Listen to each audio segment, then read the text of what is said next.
소개하기 전에 제가 교수를 약 한 20몇 년을 하고 논문 발표도 많이 해봤습니다. 특히 외국에서도 많이 했는데 사실 이렇게 많은 언론 앞에서 하는 건 처음입니다. 특히 뭐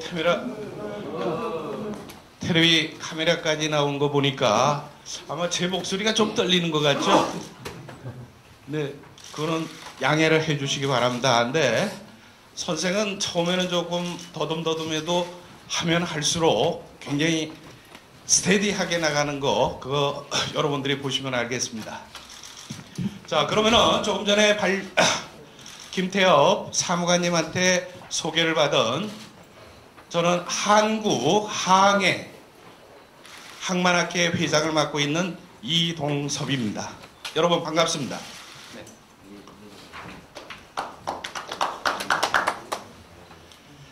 자, 오늘 제가 발표할 내용은 제주 민군 복합형 관광 미항 크루즈 선박 조종 시뮬레이션 시연에 대한 결과 보고를 말씀드리도록 하겠습니다.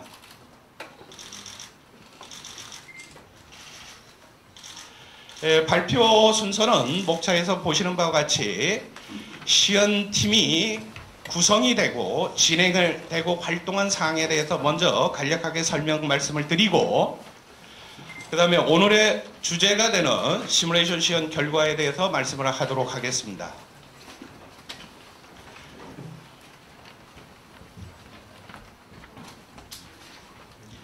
먼저 시연 TF팀이라고 저희들이 명칭이 되어 있습니다만 이하 시연팀이라고 제가 통일을 하도록 하겠습니다.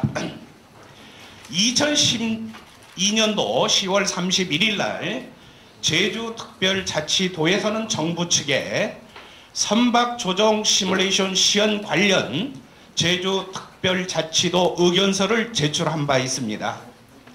이에 따라서 정부에서는 11월 14일 제주도 요청 크루즈 선박 조종 시뮬레이션 시연 추진 방안이라는 문서로서 정부에서 수용안을 제출하고 그 다음 날인 11월 15일 제주특별자치도에서는 정부 민군 복합형 관광 미항 선박 조종 시뮬레이션 시연 제주도 의견 수용 통보라는 보도 자료를 공표함으로써 정부와 제주특별자치도의 합의 사항을 언론에 공표한 바 있습니다.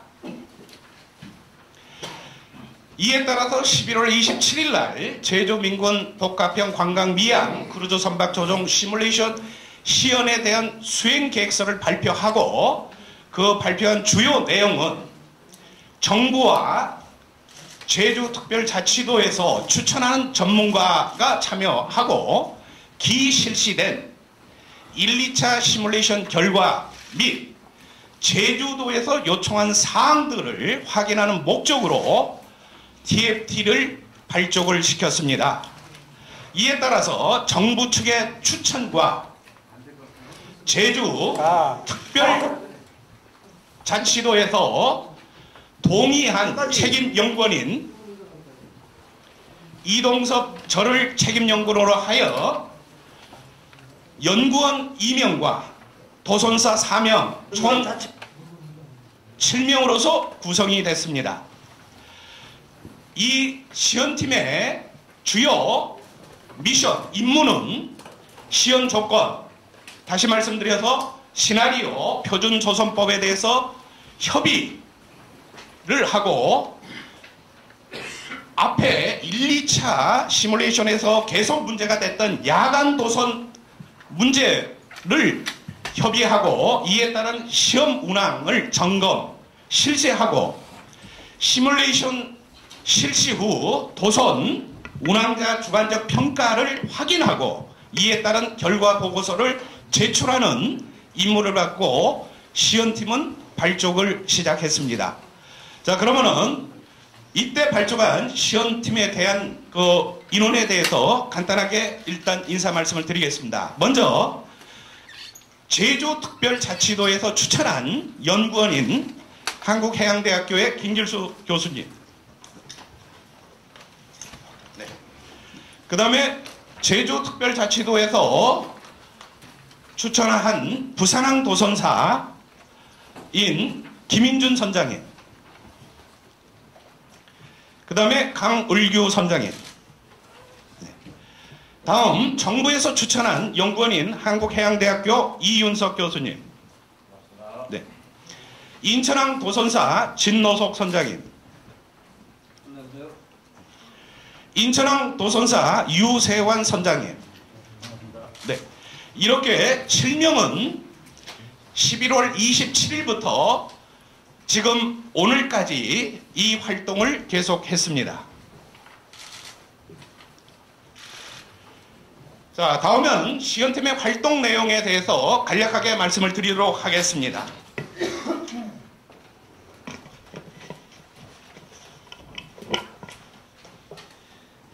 11월 27일 발족한 시연팀은 11월 28일 제1차 회의를, 12월 21일 제2차 회의를 하고 13년 1월 8일 시뮬레이션 실행을 위한 숙제 과정을 실시를 하였습니다. 그리고 지난 1월 17일, 18일 양일간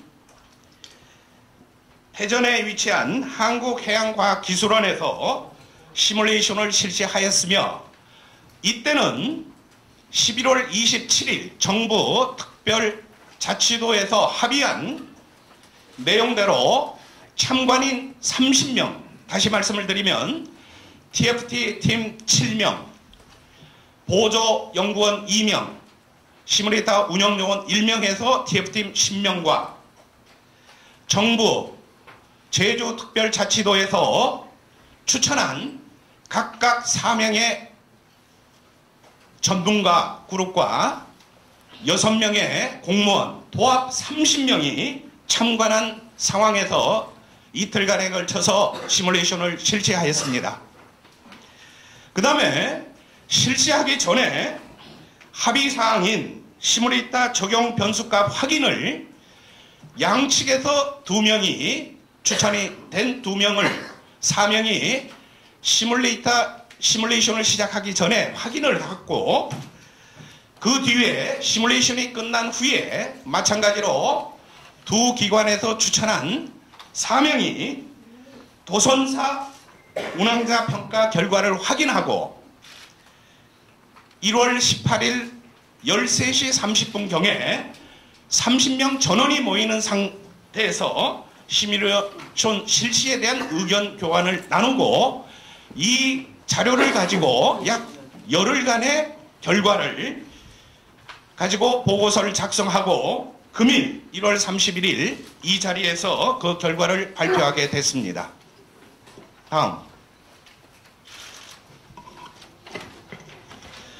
앞에서 김태엽 사무관님이 말씀을 했습니다만은 다시 한번 제가 오늘 원활한 진행을 위해서 먼저 말씀을 드리겠습니다. 오늘 브리핑은 선박조종 시뮬레이션 시연에 대한 내용이고 시연 결과에 대한 언론 발표로 국한이 되어 있습니다. 그리고 발표 내용에서 시연 결과 보고서 내용 이외에 어떤 사항에 대해서도 자의적, 임의적 해석을 하거나 언론에 발표하지 않을 것을 합의한 내용이라는 것을 다시 한번 말씀을 드립니다. 결국 저는 항상 교수이자 저는 선장 출신입니다. 저는 항상 엔지니어고 오늘 발표하는 것은 학문적인 또는 기술자적인 측면에서의 내용이지 그 외에 어떤 내용도 포함하지 않고 있음을 다시 한번 말씀을 드립니다. 자, 그러면 시연 결과에 대해서 발표하도록 하겠습니다. 다음.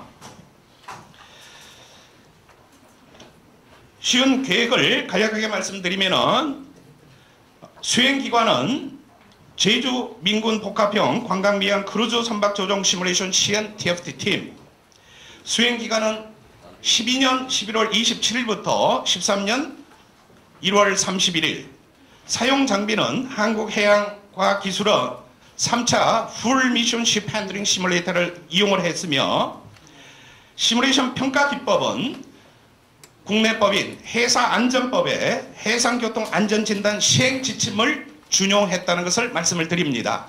여기서 한 가지 밝혀드릴 말씀은 이번에 실시한 시뮬레이션 결과는 해상교통안전법에 저촉되는 사항은 아닙니다. 단 평가하는 룰을 해상교통안전진단 시행지침에 준용했다는 것을 다시 한번 말씀을 드립니다.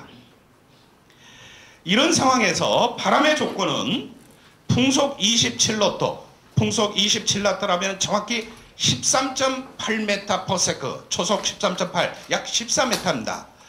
우리 지금 대한민국에 많은 항구가 있습니다만은 대부분의 항구는 항만에 입출항하는 선박의 한계 풍속을 27노트로 하고 있습니다. 그래서 결국 이번에 시행한 시뮬레이션은 최악의 조건이라고 말씀을 드릴 수가 있습니다. 풍향은 좌연 접안 시 북동풍, 우연 접안 시 남서풍으로 이 내용은 앞에서 말씀드린 대로 TFT 사전 회의에서 선박을 직접 도선하는 도선사, 연구원들과 합의하에 가장 악조건을 선택했다는 것을 밝힙니다.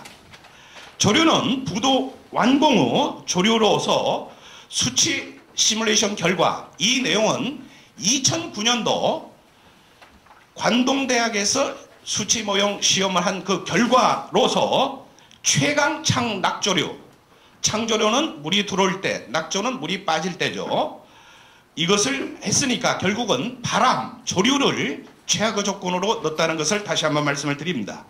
입항 항로는 변침각 30도, 수심은 지금 현재 계획되어 있는 항내 수심 약 15m, 파고는 항해 1.5m, 항내 0.5m로 결정을 했습니다. 다음, 시뮬레이션 계획에 다음은 대상 선박의 슬러스트. 슬러스트라는 것은 저희들은 전문용어로 씁니다만 여러분들은 그렇게 표시를 하면 될 겁니다. 횡추진기라고 생각을 하시면 됩니다. 그러니까 일반적으로 예선의 도움을 받지만은 여객선들은 자유자재로 하기 위해서 슬러스트라는, 우리말로 굳이 해석을 하면 횡추진기라고 여러분들이 표현을 하면 될 것 같습니다. 그래서 실제 선박은 큉메리 세칸, 그러니까 큉메리 2호를 기준으로 한 겁니다. 그래서 항내 조선에서 제일 문제가 됐던 이 슬러스트에 대한 것을 잠깐 말씀을 드립니다. 실제 선박은 슬러스트 파워, 그러니까 선수를 의미하죠.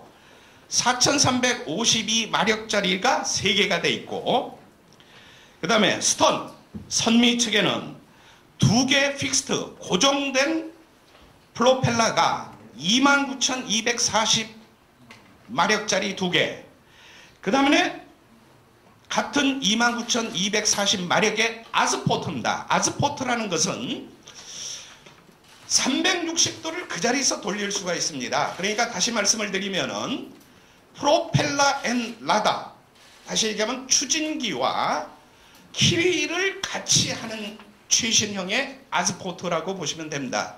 그래서 최근에 나오는 이런 초대형 크루즈선들은 거의가 예선의 도움 없이도 거의 돌아갈 수 있는 그런 선박입니다. 자, 그런데 모델링 선박은 현재 국내 기술로서 아스포트는 지금 현재 만들 수가 없습니다. 그래서 성능은 좀 떨어지지만은 선수는 마찬가지로 4352마력짜리 3개의 스러스트를 장착을 했으나 선미는 같은 크기의 추진기 2개, 그 다음에 같은 크기의 2개의 슬러스트, 여기서 슬러스트라는 것은 90도만 움직이는 겁니다. 그러니까 실제 선박의 360도가 아닌 90도만 하는 거고, 이렇게 한 이유는 말씀드렸듯이 현재 시뮬레이터를 개발하고 시뮬레이터를 수정하는 국내 기술로서 아스포트는 아직까지 할 수가 없어서 성능은 조금 떨어지지만은 90도짜리 스러스트를 넣었다, 이렇게 보시면 됩니다. 그리고 여러분들이 이 마력을 지금 보시면은 어느 정도 크기인가, 어저께 제가 여러분 우리 우주로 쏘아 올렸습니다. 그때 텔레비에서 나왔죠.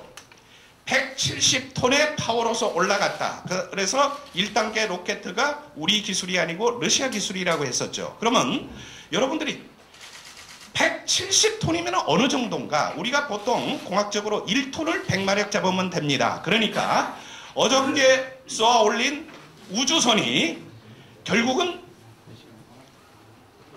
17,000마력으로 보시면 됩니다. 그러면 바우스로스트가 3개가 되니까 결국 13,000마력이니까 조금 모자라죠. 그러나 스톤을 보시면은 2개의 29,240, 2개의 아스포트 29,240입니다. 그러면은 토탈이 11,000 약 7,000이 되니까 11만 7천 마력이 되니까 어저께 쏘아 올린 우주선에 약 6.8배의 파워를 가졌다는 겁니다. 그러면은 여러분들이 앞으로 우리 제주 미항에 들어오는 그 선박의 힘이 얼마인가를 아마 여러분들이 상상할 수 있을 겁니다. 마침 어저께 쏘아 올리는데 저희는 공학을 했기 때문에 항상 그것을 나름대로 계산을 해보니까 결국은 들어오는 선박의 좌우의 추진이 결국 어저께 쏘아 올린 그 힘의 6.8배라는 것을 한번 기억을 하시면 여러분들이 어느 정도의 힘인가를 느낄 수 있을 겁니다. 다음. 자, 다음은 시뮬레이션을 한 그 시나리오를 말씀을 드리도록 하겠습니다. 자, 여기서 보면은 위에 것을 보시면은 주간 입항 8회라고 되어 있습니다. 그래서 위쪽에 보면 D라고 되어 있는 것은 데이니까 낮입니다. 그리고 밑에 쪽은 N이니까 밤이 되겠죠. 그래서 자, D1 시나리오는 풍속은 말씀드린 대로 27나트. 그 다음에 좌연 저반, 그러니까 들어가면서 그대로 붙인 겁니다. 자, 방파제를 통과하면 왼쪽에 남방파제가 있습니다. 남방파제는 지금 크루즈 선박이 하나가 붙어 있죠. 거기를 지나서 서방파제에 지금 본선이 배를 붙이는 겁니다. 그래서 그냥 그대로 들어갈 때는 북동풍을, 그래서 이것은 아까 말씀드린 대로 TF팀에서 가장 나쁜 조건, 그 다음에 최강 창조를 했죠. 그러니까 보통 배라는 것은 앞에서 조류를 받았을 때 스티어링이 잘 됩니다. 키가 잘 먹죠. 그러니까 결국 뒤에서 조류를 받았다는 것은 악조건을 구현을 했다는 것을 여러분들이 이해를 해 주십시오. 그 다음에 D2는 최강 낙조로 이때는 들어가서 배를 돌려서 오른쪽으로 붙이는 겁니다. 그래서 이때는 또 반대로 최강 낙조로 했죠. 그래서 결국은 D1을 D2 시나리오 2개를 주간, 그 다음에 그 밑에 보시면 야간으로 되어 있습니다. 내내 똑같은 조건입니다. 단 시간을 야간으로 했다는 겁니다. 그래서 결국은 D1 4회, D2 N1, N2 4회해서 4, 4, 16 16번을 시행을 했다. 이렇게 보시면 되겠습니다. 그리고 이것은 여러분들이 좀 보시면은 D1을 도선사 A, B, C, D, 그러니까 네 분 도선사님이 차례대로 하고 그 다음에 D2를 또 차례 N1, N2 해서 결국 16번이고 실제 시뮬레이션 시간은 약 20에서 25분 정도가 소요가 됐습니다. 그러니까 준비까지 하면은 약 한 40분이라고 보시면은 여러분들이 이해가 되실 겁니다. 그래서 처음에는 사실 하루에 하려고 했지만 하루에는 도저히 어렵고 해서 이틀을 했던 겁니다. 자, 이것은 모델링 선박을 보시면 알겠습니다. 왼쪽의 것이 아마 세계에서 지금 제일 크다고 얘기가 되는 바로 큐메리 세칸입니다. 그래서 그 밑쪽에 보시면은 출처가 Significant Ships of 2003. 그런데 사실 저희가 이 배를 모델링 하는 데 있어서 상당히 어려움이 있었습니다. 왜냐면은 아시다시피 선박의 이 설계도라는 것은 함부로 구할 수가 없습니다. 물론 요즘에 많은 인터넷에 떠돌아다니지만 단지 저희들은 또 오랫동안 이쪽에 관여를 했기 때문에 사실은 많은 자료를 얻었지만은 밝힐 수 없는 자료가 있다는 것을 잠깐 말씀을 드립니다. 그 다음에 오른쪽은 선박의 도면. 그리고 나서 이것은 항만 모델링입니다. 자, 보시면은, 자, 위쪽의 것이, 그러니까 남방파제 끝쪽에 있는 바로, 등대가 됩니다. 그래서, 사실 저희가, 그동안에 1, 2차 시뮬레이션에서도 계속 문제가 됐던 게 밤 얘기였는데, 그래서, 이 디자인을 할 때, 결국 그 설계 회사에서 저희들이 이 설계도를 받아서 이 상태를 만들어서 그대로 재현을 했다라고 말씀을 드릴 수가 있습니다. 자, 그 다음은 이것은 여러분들이 참조를 하시기 바랍니다. 앞에서 제가 말씀드렸듯이 이것은 이번에 저희들이 했던 사항이 아니고 보시다시피 우리 국내 법 중에 해상안전법이라는 게 있습니다. 거기에 보면은 해상교통안전진단 시행 지침 별표 3 안전진단 항목별 기준에 대한 준용이라고 되어 있죠. 그래서 말씀드렸듯이 이번에 저희들이 시행한 이 시뮬레이션은 이 법에 해당 사항은 아닙니다만은 평가하는 룰은 그래도 국내에서 다른 항구에서 실시했던 선박안전법의 안전진단 항목별 기준을 준용했다는 것을 말씀을 드립니다. 여기에 보시면은 반가로 1에 보면은 근접도 평가, 두 번째는 제어도 평가, 세 번째는 운항자 평가라고 되어 있죠. 간단히 말씀을 드리면은 근접도 평가라는 것은 선박이 들어가게 되면은 왼쪽에 남방파제가 있죠. 그래서 그 남방파제와 어느 정도 거리가 떨어져 있느냐, 그러니까 그 근접도 거리를 가지고 측정을 하는 겁니다. 그 다음에 제어도는 자, 선장에 따라서, 조선자에 따라서 엔진을 얼마나 쓰는가, 그 다음에 라다를 얼마나 쓰는가, 그 다음에 아까 말씀드린 대로 횡추진기, 슬러스트를 어느 정도 쓰는가, 그 다음에 이번에 저희들은 최악의 조건이었기 때문에 뒤에서 말씀을 드립니다만은 3,500마력짜리 예선 투척을 사용을 했습니다. 그래서 이러한 선박에 가지고 있는 기관이나 보조수단 또는 외력, 예선이 되겠죠. 이런 사용을 전부 분석을 하고 이런 분석 기법이라는 것은 저희들이 사실 시작했다기보다는 우리보다 먼저 갔던 미국이나 구라파 쪽에서 하는 것을 지금 현재 준용을 하고 있습니다. 그 다음에 세 번째가 운항자 주관적 평가입니다. 자, 이것이 이제 우리가 이제 문제가 되는 게 옛날에는 사실 항구를 만들어 놓고 배가 부딪혀서 하게 되면 나쁘다고 했습니다. 그런데 6명의 선장이 했는데 사고가 안 났어요. 그러면 이게 안전하냐? 이게 문제가 됩니다. 왜? 끝나고 나서 6명의 조선사한테 물어보니까 엄청나게 스트레스를 받았다.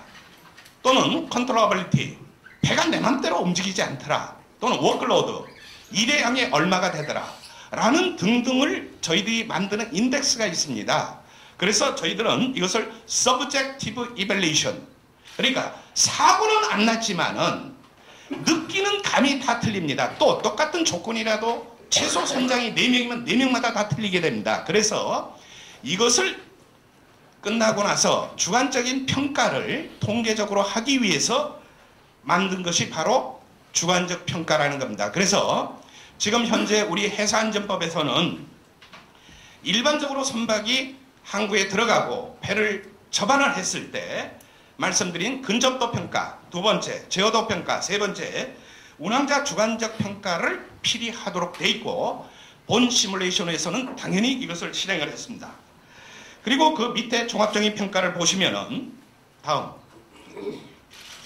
네, 이건 사실 저희들 전문가도 보기가 좀 어렵습니다만은 보시면은 근접도 평가라는 것은 충돌의 확률입니다. 그래서 보통 충돌의 확률을 10의 마이너스 4승으로 봅니다. 그러니까 이거는 이제 수학적인 통계입니다만은 뭐 굳이 좀 라프하게 표현하면 이겁니다. 자, 퀼베리 세칸이 강정마을 들어올 때 10,000번 들어와서 한 번 좌초로 했다면 이것은 잘못된 항구가 됩니다. 그러면은 시뮬레이션은 10,000번을 해야 되지 않냐? 이것은 그건 아니고 뭐 통계적으로 처리를 하는 방법이 있습니다. 그래서 표본을 채취를 해서 그 표본으로서 확률적으로 계산을 합니다. 그래서 10의 마이너스 4승 안쪽으로 들어오면 이거는 항구에 문제가 있다고 하는 그 평가, 이게 바로 근접도입니다. 그 다음에 이제 제어도 평가는 그 뒤에 나옵니다만은 여유 제어량이 50% 이상이 나오면은 괜찮다. 그 다음에 세 번째 주관적 평가는 인덱스로 0에서부터 표시를 해서 0은 안전하고 그 다음에 플러스 축으로 가면은 0은 보통이고 플러스 축으로 가면 안전하고 마이너스 축으로 가면 잘못됐다 해서 보통 인덱스를 마이너스 1, 마이너스 2, 마이너스 3까지로 하고 마이너스 2가 보다 적어지면 그러니까 밑으로 내려간다는 얘기입니다. 하게 되면 이거는 위험이 존재한다. 그러면 위험이 존재하면 항구를 못 만드느냐? 그것만은 아닙니다. 결국은 항구를 만들기는 만들어야 되는데 위험이 많다면 이제 그 다음에 필요한 것은 뭐냐? 보조적인 수단입니다. 이것을 우리가 전문적인 용어로는 리스크 어세스먼트입니다. 그러니까 결국은 위험에 대한 평가를 하고 거기에 대해서 대책을 마련한 겁니다. 그런데 이번 시뮬레이션 결과에서는 마이너스 2 이하로는 떨어진 것은 없었습니다. 그래서 지금 본 두 페이지는 저희들이 평가하는 방법을 그 유인물에도 넣기 때문에 제가 여기서 간단하게 설명을 드린 겁니다. 다음은 결과입니다. 그래서 보시다시피 시뮬레이션 결과 분석이 주간 8케이스 1, 2, 3, 4, 5, 6, 7, 8까지 돼 있죠. 그래서 보시면은 자, 풍속, 풍향, 조류, 파고는 말씀드렸고 저반 자세 그러니까 좌연 저반 좌연 저반은 이제 바로 가서 배를 붙이니까 입선 저반이라고 하죠.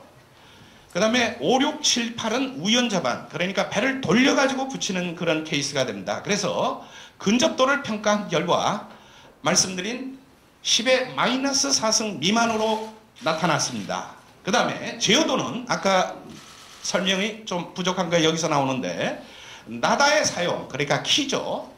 그 다음에 엔진의 사용 등등을 하니까 18% 예를 들면 36.8%가 되니까 결국 여유 제어량을 89.6%를 우리가 가지고 있다. 그러니까 비상시에 이것을 쓸 수 있다. 이렇게 여러분들이 이해를 하시면 편하겠습니다.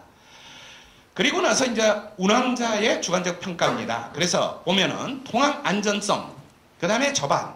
그러니까 통항 안전성이라는 것은 결국 남방파제에서 약 1마일 밖에서 배가 입항을 했습니다.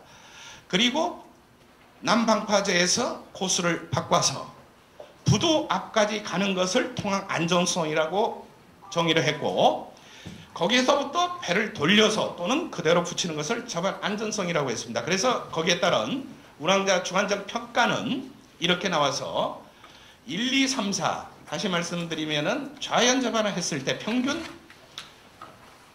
여유 제어량이 82.1%. 그 다음에 통항 안정성이 마이너스 0.13, 저반이 0.48이 나왔습니다. 그리고 그 5, 6, 7, 8은 똑같은 조건이지만 배를 돌려서 붙이는 경우입니다.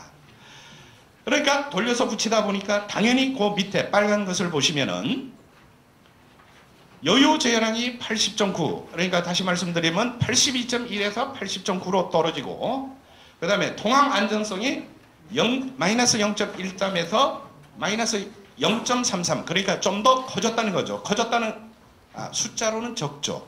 적으니까 결국은 위험이 더 가중이 됐다고 보시면 되겠습니다. 그 다음에 저반도 마찬가지로 저반은 큰 의미는 없었습니다. 역시 배를 돌려가지고 자세를 잡은 상태가 되기 때문에 바로 가서 붙이나 돌릴 때까지가 문제지 돌리고 나서 붙이는 것은 사실 큰 차이가 없이 0.48이 나왔습니다. 다음. 자, 이것에 대한 항적도 그러니까 좌연 저반 이것은 이제 저희들이 컨버지터 그러니까 4개를 같이 이렇게 겹쳐서 해놓은 겁니다. 그러니까 여기서 출발을 해가지고 이렇게 해서 남방파제를 통과하고 그 다음에 이게 동방파제죠. 와서 그냥 그대로 붙인 1, 2, 3, 4 시나리오를 복합을 만들어 놓은 겁니다. 다음. 이것은 똑같은 조건이지만은 들어와가지고 항내에서 여기에 보면 이게 동글베이가 있죠. 이게 이제 터닝 배신입니다. 그러니까 우리가 선회장이라고 하죠. 선회장에서 배를 돌려서 오른쪽 그러니까 우연으로 접안을 하는 케이스를 여기서 지금 보여드리고 있습니다. 이것도 마찬가지로 4케이스를 중복을 해놓은 겁니다. 다음은 야간 8케이스입니다. 앞에 것은 생략하고 평균치를 보니까 여유 제어량은 약 93%. 사실은 큰 차이가 없었습니다. 제어량에서는. 그 다음에 단지 이제 운항자의 주관적 평가를 보니까 1, 2, 3, 4 그러니까 배를 그냥 그대로 가서 붙이는 좌연접안일 때 아까 0.13가 그랬죠. 그런데 0.38 이렇게 조금 더 위험을 느꼈죠. 왜? 전역이기 때문이죠. 그 다음에 접안도 0.68 정도. 그 다음에 이제 여기 4케이스 중에서 가장 어려운 게 되겠죠. 주간이 아니고 밤. 그것도 밤에 들어가서 오른쪽 배를 돌려서 우연으로 접안하는 경우입니다. 그래서 이때 주관적 평가를 보니까 0.73. 그 다음에 0.80. 이 정도로 되니까 그래서 여러분들이 그 수치상으로 보시는 바와 같이 결국은 4케이스를 갖고 얘기를 할 때 역시 어려운 케이스는 저녁에 어두운 속에서 배를 돌려가지고 접안하는 경우다라고 여러분들이 이해를 해주시면 되겠습니다. 다음. 마찬가지로 좌연접안, 물론 저녁이죠. N1이니까. 그래서 이것도 4케이스를 같이 이렇게 중복을 해서 이렇게 그려놓은 겁니다. 다음. 마찬가지로 방파제를 통과하고 나서 선회장에서 배를 돌려가지고 우연 접안하는 그 케이스를 여기서 보여줍니다. 다음. 자, 이런 시뮬레이션 결과가 끝나고 나서 네 분 도선사님들의 의견을 종합을 해가지고 보시다시피 이것은 네 분 도선사님들이 적었고 서명을 한 그 내용입니다. 이것은 여러분들이 갖고 있는 유인물에도 똑같이 되어 있으니까 그걸 참조하시면 되겠습니다. 그 결과는 시뮬레이션 시행 결과 전반적으로 안전항만으로 판단됨. 단 조선자의 주의사항은 다음과 같다. 최악의 조건일 경우 다시 말씀드리면은 27나트에 초속 14m에 입항할 때 창조 최강의 창조 조류 그러니까 외력이 최악의 조건일 때 항입구에서 압류가 되는 것이 많더라. 이때는 주의를 요한다. 최악의 조건일 때는 역시 예선 두 척의 지원이 필요하다는 것을 기술을 했고 그 다음 현재 항만 조건 하에서는 앞으로 건설된 지금 디자인되어 있는 항만 조건 하에서는 선회 안에서 선회에서는 문제가 없다. 네 번째, 적절한 야간 조명이 유지할 경우 주 야간의 난이도 차이는 크지 않다. 이것이 바로 조선을 끝나고 난 도선사 네 분의 이틀 동안의 그 의견을 기록을 해놓은 겁니다. 다음은 이런 내용을 가지고 연구원들이 이거는 기술적 평가입니다. 이거는 나온 그 사실을 그대로 기술을 한 겁니다. 수행한 총 16회의 선박조종 시뮬레이션 시연 결과를 정리하면 다음과 같다. 모든 충돌이나 접촉과 같은 특이한 사항 없이 안전하게 방파제 통과 후에 접안을 했다. 둘, 낭방파제 끝단에서 계측한 근접도 결과가 모두 -3 미만으로 근접도 평가 기준을 만족했다. 셋, 여유 재량이 50% 이상을 확보함으로써 평가 기준을 만족했다. 넷, 선박 운항자의 주관적 평가 의견을 분석한 결과 평균값이 -2 이상으로 주관적 평가 기준을 만족했다. 따라서 종합적으로 근접도, 제어도, 운항자 주관적 평가 기준을 만족한다는 기술적 평가를 기술을 했고 다음 연구원의 종합적인 의견은 기술적인 평가 도선을 하고 난 도선사들의 의견을 가지고 종합적으로 연구원들이 다음 4가지 사항을 기술을 했습니다. 첫째, 최악의 외력의 조건 하에서는 다시 한번 말씀드리면 27나트의 최강 조류를 받고 들어갔을 때는 서방파제 앞에 있는 돌제부두가 없는 사항을 가정해서 시행을 했다. 다시 말씀을 드리면은 이러한 최악의 조건 하에서 큂 메리 세컨과 같은 거대형 크루즈가 들어올 때는 돌제부두는 존재하지 않는다는 것을 전제로 했다. 두 번째, 입구부에서는 다시 말씀을 드리면 남방파제와 북방파제 사이입니다. 진입 속도가 높고, 당연히 높죠. 높지 않으면 배가 그냥 그대로 밀려버립니다. 높고 방파제와 선박 간 이격거리 짧은 경우 최악의 외력 조건 하에서 압류에 주의를 해야 된다. 이 주의는 그냥 주의라고 했지만 앞에서 조선을 했던 도선사 의견에서도 보시다시피 이건 굉장히 크리티컬을 느낀 것은 사실입니다. 그래서 상당한 조심을 해야 된다라는 것을 여기서 기술로 했습니다. 세 번째, 시뮬레이션과 동일한 항로 환경, 항로 표지가 필요하다. 세 번째, 야간 조명 시설이 필요하다. 그리고 마지막으로 대형 크루즈 입항 시 최악의 이런 조건 하에서는 예선 두 척이 요구가 된다. 3,500마력입니다. 그래서 결국은 저희들이 이 위에다가 적지는 않았습니다만은 사실 이번에 했던 것은 최악의 외력 조건이 돼 있기 때문에 우리가 일반적으로 선박이 입추항하는 그런 경우하고는 상당히 차이가 난다는 것을 말씀을 드립니다. 다음. 자, 이것은 아까는 이렇게 복합적으로 했습니다만은 이것은 각각이 하나씩 한번 쭉 나열을 한 겁니다. 이것은 아마 여러분들이 이것을 보시는 것보다는 유인물을 보시는 것이 더 편하실 겁니다. 유인물 끝단에 있습니다. 그 다음, 이것은 우연접안을 했을 때입니다. 물론 주간이죠. 그래서 선장 A, B, C, D가 이렇게 되어 있습니다. 다음, 이거는 야간 입항 좌연, 들어가서 그냥 그대로 붙이는 경우입니다. 그 다음, 이거는 야간 입항, 그러니까 말씀드린 대로 4케이스 중에서 가장 어려운 케이스다. 이렇게 보시면 됩니다. 다음, 이것은 마지막으로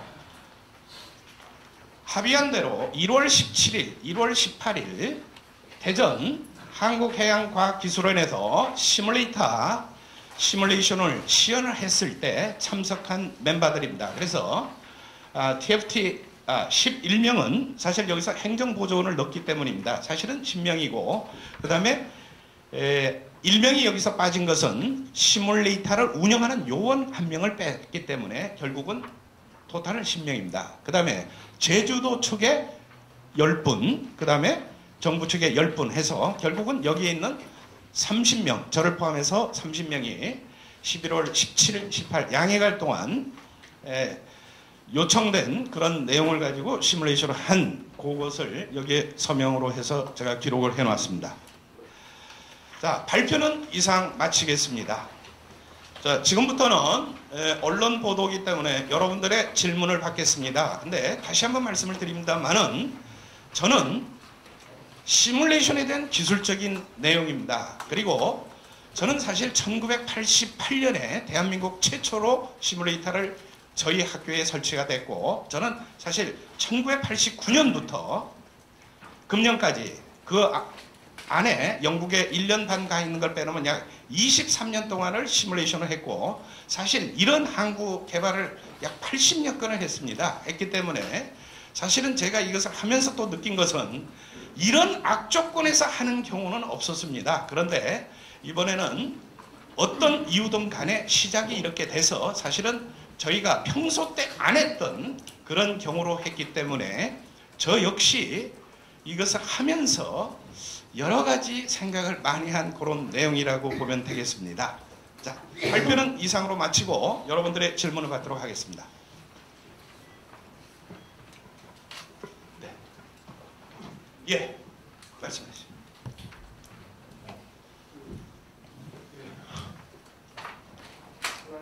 이영석 기자라고 합니다. 네. 우리 김길수 연구위원님하고 한 가지씩 묻겠습니다. 우선 아까 여기 보면은 가변식 돌제부두를 전제로 한다고 했는데 그러면은 이 전제 조항이 없으면은 당초에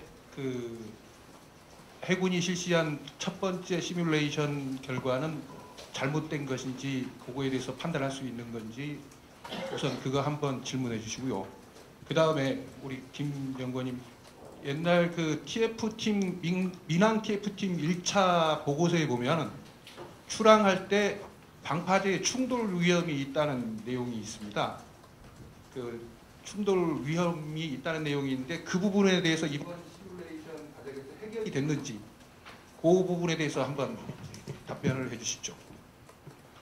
자, 그러면 제가 먼저 말씀을 드리겠습니다.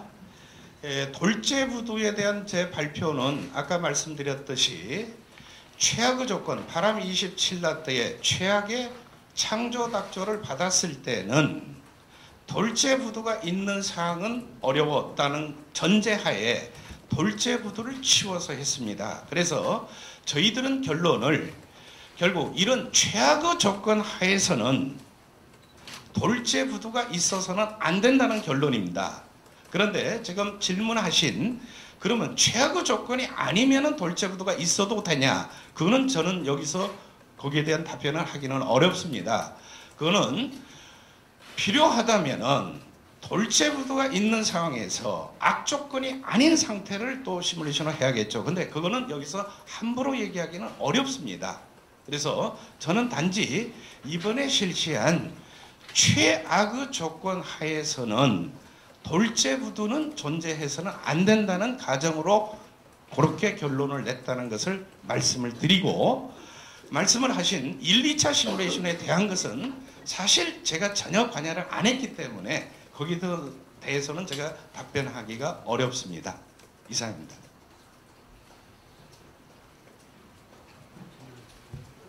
여기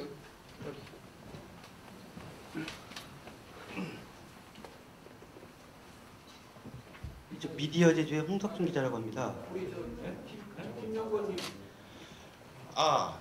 지금 말이죠.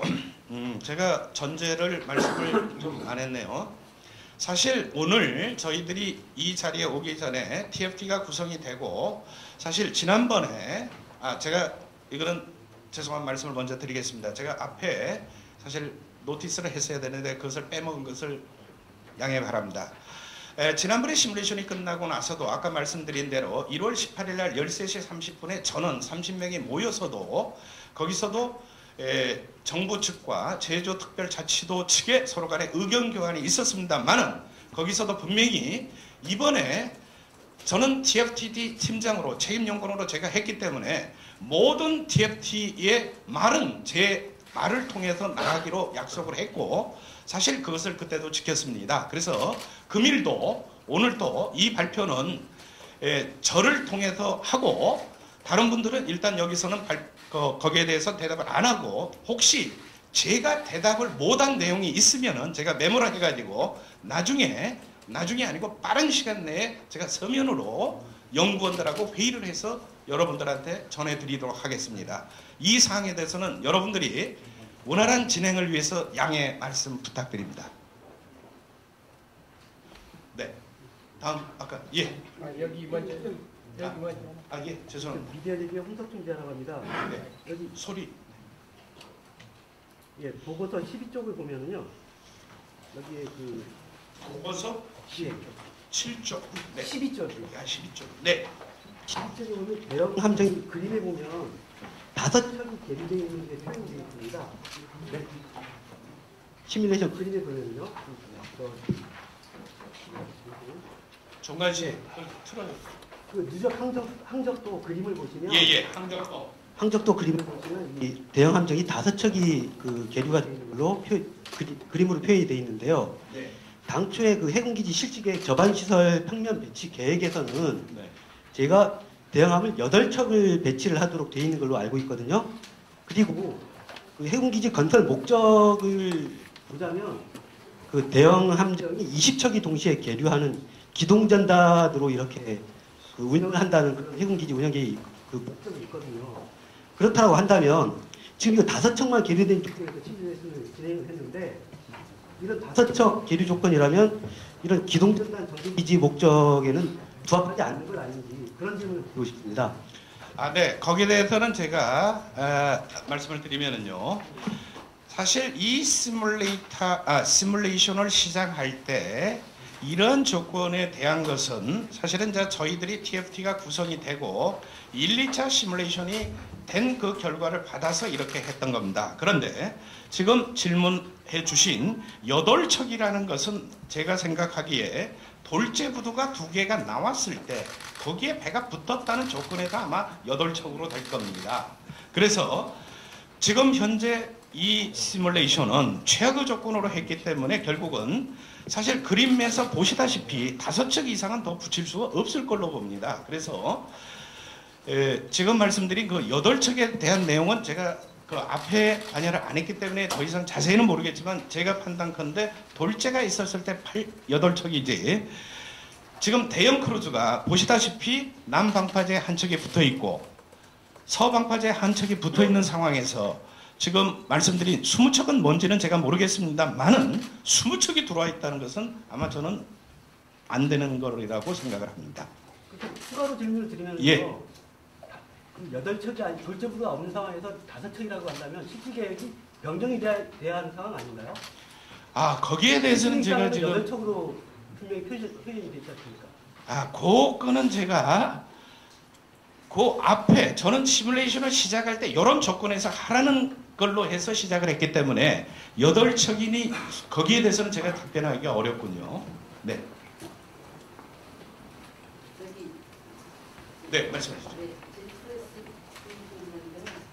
저기 우리 선장으로 하셨다고 네. 했기 때문에 27나트의 최강 조류 그 조건이 1년 중에 며칠 정도 되는지 또 이럴 때 선정하셨을 때 과연 배 입출항을 꼭 해야 되는 건지에 대한 그걸 좀 여쭙고 싶습니다. 네.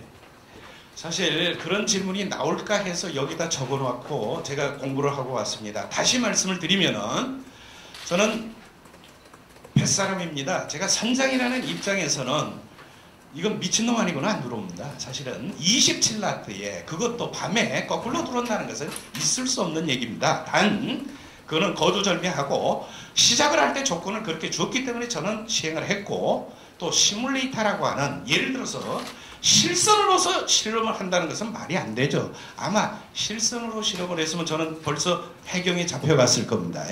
그러나 시뮬레이터라고 하는 우리가 고가의 장비이고 이것을 재현할 수 있는 거였기 때문에 했습니다. 그러나 상당히 어렵다는 것은 알았습니다. 그리고 아까 보시다시피 주관적 평가에서 분명히 이거는 나옵니다. 이것은 아마 이번에 했던 요 4분의 도선사뿐이 아니고 잠깐 제가 말씀드렸듯이 저는 23년 동안 대한민국 선장들을 1년 45주에서 약 25주 훈련을 시킵니다. 대한민국 선장뿐이 아니고 도선사들 훈련을 시키고 제가 또 영국에서 또 이계통에서 같이 공부를 해봤지만 이런 경우는 사실 그래서 제가 처음에 맡을 때 야 이거는 내가 이거 웃긴 짓이라고 생각했습니다. 근데 그거는 제 웃음의 얘기로 넘기고요. 그래서 이런 경우는 없고 그 다음에 이런 조건이 몇 번인가는 저도 모르죠. 왜? 제주에 제가 배몰고 들어본 적은 없습니다. 단 기상청의 자료를 보면 알 수가 있을 겁니다. 그래서 27나트 바람에 이런 경우는 없고 단 이런 것은 제가 느꼈습니다. 아까 말씀드렸듯이 큐베리 세칸 그러니까 15만 GT짜리 선박에 배 선장들이 인터뷰한 내용은 저희들이 다 봤습니다. 이 사람들 얘기는 30나트에서 그러니까 이보다 더 센 바람에서 3개의 슬러스트 그러니까 선수는 90도짜리입니다. 선미는 2개가 90도 2개는 아즈포트입니다. 360도를 돌리죠. 여러분들 아즈포트 하니까 얼마 전에 그 드라마 뭐가 있었죠? 뭐 큐베리 뭔가 저도 잠깐 봤습니다. 근데 그 공부 많이 했더만요. 그거는 왜냐면은 저희 전문가들도 워낙 최근에 나온 거라 잘 모릅니다. 그래서 아까 말씀드렸듯이 저희 시뮬레이터에도 아직 시연을 못했어요. 왜? 저희가 경험이 없으니까. 단 그 배 캡틴들 그 다음에 아마 우리 제주에도 들어오죠. 오브 더 씨라는 시리즈들이 들어옵니다. 그것이 부산에도 계속 들어옵니다. 그 배들의 선장들 제가 올라가 봤거든요. 왜냐면 저희 학교에서 바로 앞에 있으니까 그 캡틴 얘기를 이제 같은 캡틴이니까 서로 얘기를 합니다. 자기들도 그 얘기를 해요.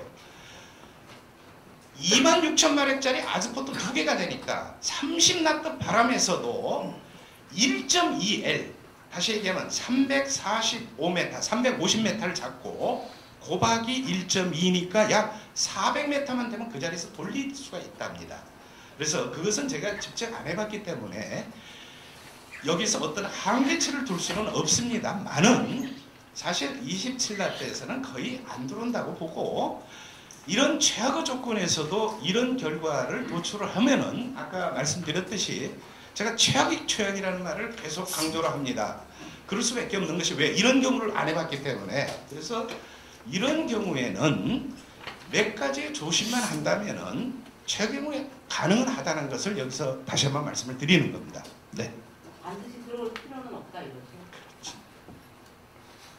네, 맞습니다. 네, 여기 제약이 이용파트인데요. 소장이 굉장히 고생하신 것 같은데 좀 정리를 해야 될 것 같습니다. 지금 예. 앞선 모든 사항들은 뭐 전부 알고 있는 건데 지금 당초에 제주도 지방정부에서 요청한 내용 100%를 다 수용한 결과 검증 결과 해당 사항이 없고 문제가 없다라고 받아들여도 좋을런지요. 그리고 또 하나는 오늘 날짜로 해서 우리 그 TF팀에 혹시 그동안에 큰 틀에서는 뭐 결론을 도출해냈지만은 부수적인 합의 사항을 만들기 위해서는 일정 기간 유예 기간을 거서 활동을 할 것인지 이 점에 대해서 좀 간단히 좀 정리를 해주십시오. 네.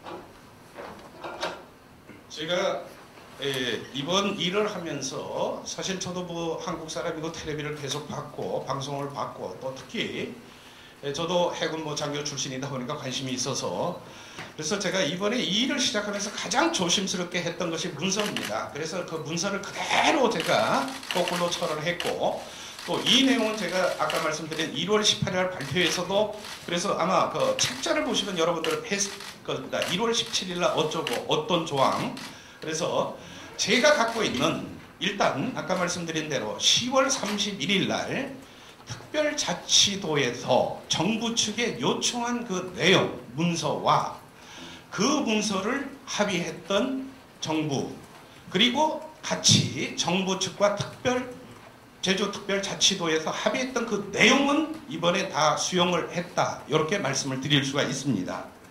그 다음에 TFT의 과업 진행에 대해서는 사실 정식으로는 오늘부로 끝이 납니다. 그런데 제가 봐서는 오늘부로 정식으로 끝은 나지만은 제가 내몰라 할 수는 없을 것 같습니다. 왜?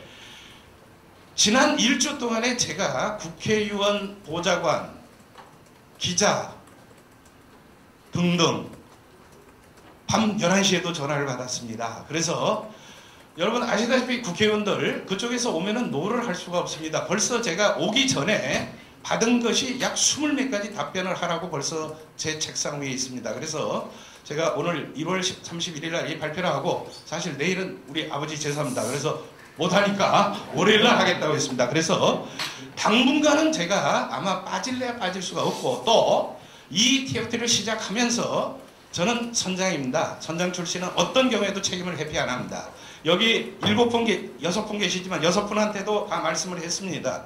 여러분들의 입은 일단 나를 통해서 가라. 대신에 책임은 다 지고 내가 할 거니까.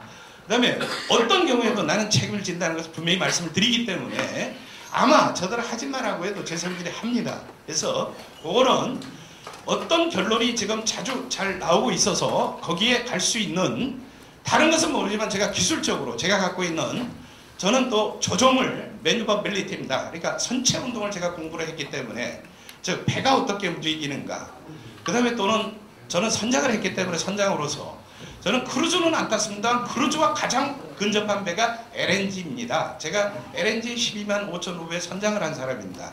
그래서 그런 감이 있기 때문에 그래서 제가 이번에 시작을 하고 또 이런 과정에서 결국 이거는 누군가는 책임을 지고 이거 해결을 해야 되는데 결국 제가 해야 될 것 같습니다. 그리고 저도 정년이 얼마 안 남았으니까 저도 멋지게 한번 끝내고 싶습니다. 됐습니까? 네. 두 가지 묻겠습니다. 아까 연구원들의 의견에서 돌제부도가 없는 조건에서 했다고 하는데 이 얘기는 설계 변경을 앞으로 수반해야 될 문제인지 그리고 두 번째는 아까 누적 항족도에서 본 크루즈선을 제외한 5척 함정이 지금 표시되어 있는데 5척 이외의 함정이 있는 조건에서는 크루즈선의 입출항이 어려운 것인지 두 가지 묻고 싶습니다. 자, 먼저 돌제 부두가 없는 조건에서 했습니다. 그런데 이 문제는 지난번에 1월 18일 날 끝나고 해서 제주도 측에서도 그 질문을 하니까 그 당시에 해군 지금 담당하시는 공사과장님이 거기서 답변했습니다. 근데 이것은 우리 용역하고는 이 일하고는 관계가 없습니다. 그래서 그 문제는 차후에 협의를 해군 측과 해야 될 내용입니다. 다시 한번 정리를 드리면은 저는 이번에 제가 한 과업은 최악의 조건에서 돌제 부두가 없는 상황에서는 가능하다는 거고 돌제 부두가 있으면 어떻게 된가는 제가 대답할 내용은 아니라고 봅니다. 그 다음에 두 번째가 5척 이외의 예. 그 5척이라는 것은 아까도 저 질문에서 답변했듯이 저희들이 시뮬레이션을 시작했을 때 그 조건을 받았기 때문에 그렇게 한 겁니다. 그래서 5척이든 8척이 되든 이것은 또 여기서 제가 답변할 문제는 아니고 만일 8척이 붙는다면 이제 그거는 또 다음 논의가 될 사항으로 이렇게 생각이 됩니다.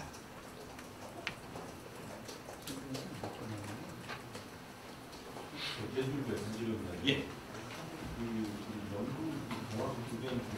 네.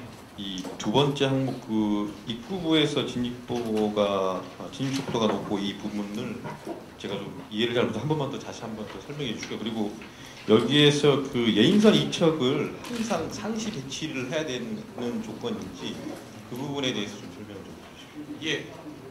저 종관 씨, 그거 지리 그거 끝에 보면 말이죠. 스피드 그 다운한 그거 있죠. 그거 좀 보여주세요. 네, 먼저 아주 좋은 질문이십니다. 네. 뭐냐면요, 5번째 제일 끝편이 페이지, 제일 마지막 페이지입니다. 불을 조금만. 네. 하나 더 가운데 거. 네. 자, 여기를 보시면은 여러분들이 아주 재미난 것이 바로 자, 여기가 지금 들어올 때 4번이 스피드가 조금 내리세요. 지금 이것을 스피드를 한번 좀 더 내려야 돼요.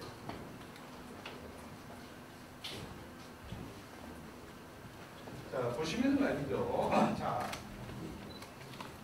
네, 됐습니다. 조금만 더 내릴까요? 밑으로. 자료화면 밑으로.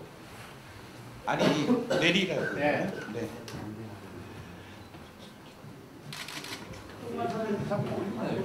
아까 폭맞춤으로 해.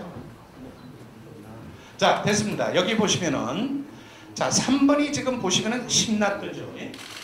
자, 10.4부터 해서 10나트고 그 다음에 5번이 7.1나트에서 이렇게 됩니다. 그러면은 이 차이가 2나트도 있지만은 3나트, 4나트 정도로 다운된 겁니다. 위로 올려주세요.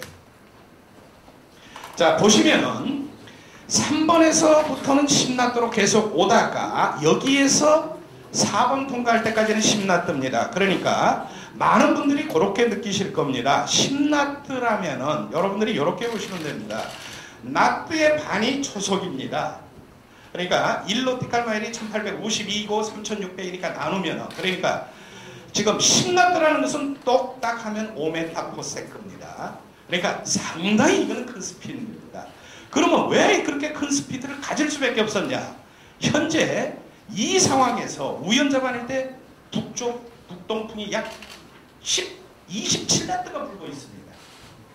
그러면 그 스피드를 갖고 지 않으면 들어올 수가 없어요. 그런데 재미난 것이 4에서 5에 가는데 약 3나트, 4나트가 떨어집니다. 다시 말씀을 드리면은 이번에 사용하는 이 선박은 퀨 메리 세칸입니다. 이 배는 아주 성능이 가장 우수한 배입니다. 그래서 10나트 스피드가 크다는 건 사실이지만 이 상황에서 10나트를 갖지 않으면 얹힌다는 거. 그러면 10나트로 들어오면 위험하지 않냐? 위험하지 않죠. 보시다시피 이것은 혹시해서 데이터를 저희가 뽑은 겁니다.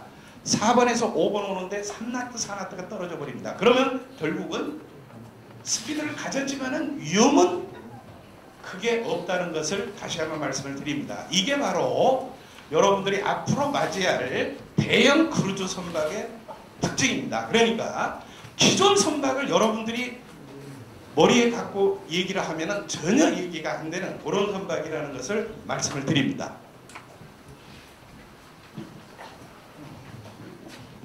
그 다음에 두 번째가 아까 또 말씀드린 그 기지 문제죠. 예? 예인선. 마찬가지로 예인선도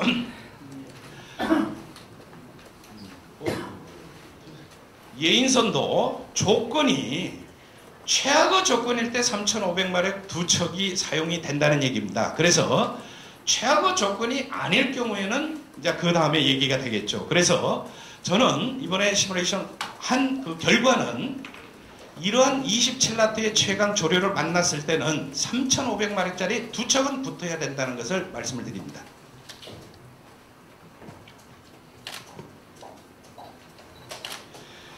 예, 저 KBS의 최영현 기자인데요. 네. 이번 시뮬레이션 결과 지금 흔히 여쭈는 게 아니라 이제 정부 쪽에다 한번 여쭤보려고 합니다. 이번 시뮬레이션 결과에 따라서 남아 도출된 과제가 무엇이고 이 과제에 대해서 정부가 앞으로 어떻게 추진해 나갈 계획이신지 한번 설명 좀 듣고 싶습니다.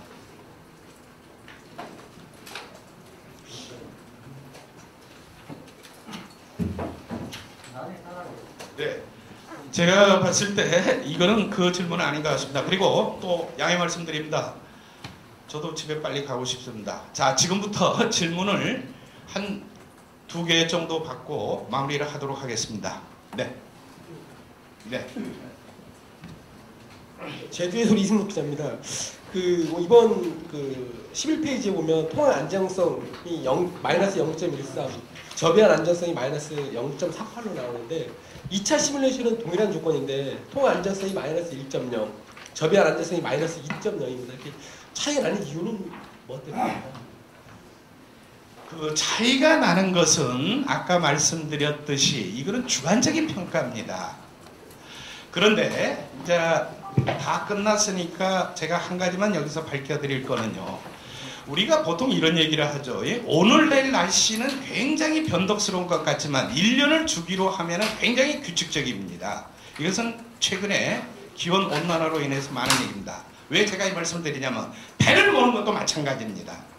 우리가 시작을 할 때는 분명히 틀려질 것 같지만 결과를 보면 역시 우리가 그런 말 있죠. 보는 눈이 같다고. 그래서 사실 이것은 똑같은 상황이라도 사람이 틀리고 느끼는 감이 틀리기 때문에 이건 차이가 날 수밖에 없습니다. 그런데 중요한 것은 뭐냐면 저도 이번에 사실은 워낙 이게 이슈가 됐던 문제이기 때문에 서브젝티브 이뮬레이션에 큰 차이가 나면 어떨까 했는데 역시 큰 차이는 나지 않았습니다. 보시다시피 그 결과를 쭉 보시면은 자, 제가 지금 보고 있는 건 11페이지죠. 통항 안정성이 0.5 플러스에 마이너스 0.2, 마이너스 0.3, 마이너스 0.5. 그래서 평균이 0.13. 이런 식으로 결과가 나와서 사실은 편차가 그렇게 크지가 않았습니다. 그런데 차이가 나는 것은 어쩔 수 없다는 것을 말씀을 드립니다. 이거는 개인차라고 뿐이 얘기할 수가 없습니다. 네. 네, 한 분만 더 받겠습니다. 없으면 제가 한 가지만 더 예.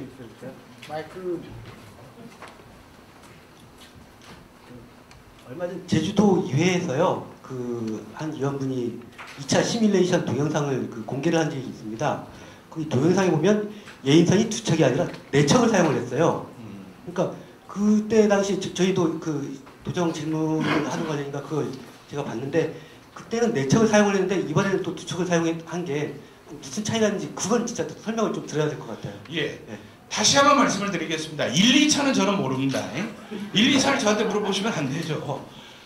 저는 텔레비에서만 봤습니다. 그것은 아마 지금 말씀하신 기자님이나 저나 똑같습니다. 단 2차는 제가 판단컨대 그동안에 가지고 있는 자료 다시 말씀을 드리면 아까 얘기한 큐메리저 세컨이 문제가 아니고 요즘에 나오는 오브 더 시스 시리즈입니다. 그것이 부산항에 자주 들어와요. 그래서 이번 것 때문에 제가 또 배에도 올라갑니다. 저희들은 그쪽에 금방 올라갈 수가 있어서. 그래서 캡틴 대 캡틴으로서 물어보니까 굉장히 쉽다는 그런 감을 얘기를 했습니다. 그래서 결국은 예선 문제는 이번에 저희가 한 시뮬레이션은 아즈포트가 아니라는 겁니다. 다시 한번 말씀을 드리면 그것은 저희로서 만들 수가 없습니다. 그래서 이 조건 하에서 3,500도짜리 2천이 필요하다는 거지 그 앞에 어떻다는 것은 저도 잘 모르겠습니다. 네, 이사입니다. 네, 그러면은 저 발표를 여기서 마치도록 하겠습니다. 빨리 끝나게 해주셔서 고맙습니다. 감사합니다. 네.